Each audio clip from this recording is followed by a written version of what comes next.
ఇవాల్టి special recipe కట్టె పొంగలి. ఈ కట్టె పొంగలి సింపుల్ ప్రాసెస్లో అందరికీ నచ్చే విధంగా ఎలా తయారు చేయాలో ఈ వీడియోలో చూద్దాం. ఒక కప్పు రైస్కి అదే కప్పుతో 3/4 కప్పు పెసరపప్పు తీసుకోవాలి. ఈ రెండింటిని ఒక బౌల్లో వేసుకొని శుభ్రంగా 2 times వాష్ చేసుకోవాలి. ఇప్పుడు బియ్యము పప్పు ఇంచుమించుగా 2 కప్పులు ఉంటాయి కదా, ఈ 2 కప్పులకి 5.5 కప్పు వరకు వాటర్ యాడ్ చేసుకోవాలి. వాటర్ యాడ్ చేసిన తర్వాత 10 minutes నానబెట్టుకోవాలి. తర్వాత స్టవ్ వెలిగించి స్టవ్ మీద పెట్టుకోవాలి. 5 minutes తర్వాత ఈ విధంగా పొంగు వస్తుంది. ఇప్పుడు మూత తీసి మీడియం ఫ్లేమ్లో పెట్టుకొని ఉడికించుకోవాలి. పొంగల్కి అన్నం అనేది మెత్తగా ఉడికించుకోవాలి.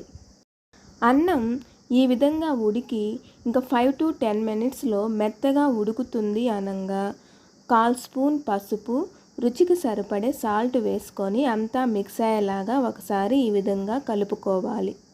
ఇప్పుడు ఈ పొంగల్ రెడీ అవ్వడానికి 5 to 10 minutes టైం పడుతుంది.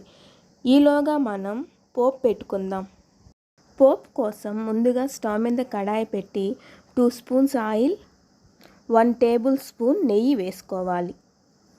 నెయ్యి వేడెక్కిన తర్వాత 1/2 స్పూన్ జీలకర్ర, పచ్చిమిర్చి, జీడిపప్పు, 1/2 స్పూన్ అల్లం తురుము.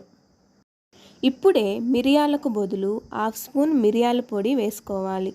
మిరియాలు వేసుకుంటే మనలో చాలామంది అవి తీసి పక్కన పడేస్తారు. అందుకోసం మిరియాలను ఈ విధంగా దంచుకొని పొడి వేసుకోవాలి.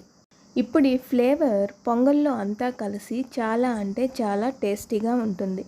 ఈ విధంగా పొడి చేసి వేసుకోవడం వల్ల పిల్లలు కూడా చాలా ఇష్టంగా తింటారు.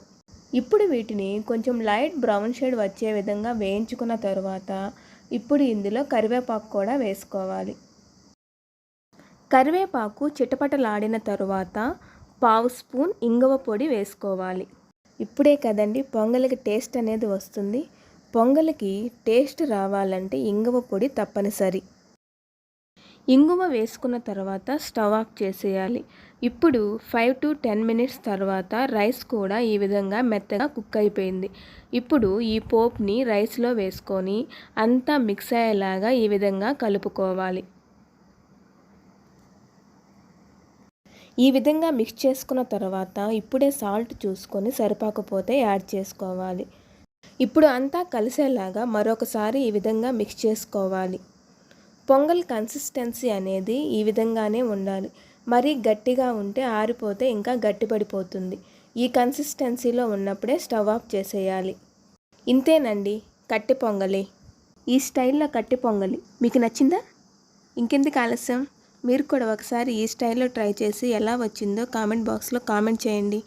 ఇలాంటి మరెన్నో సింపుల్ అండ్ టేస్టీ రెసిపీస్ కోసం మన ఛానల్ని సబ్స్క్రైబ్ చేసుకోండి. మీ ఫ్రెండ్స్ అండ్ ఫ్యామిలీ మెంబర్స్కి షేర్ చేయండి అండ్ లైక్ చేయండి. Thank you for watching.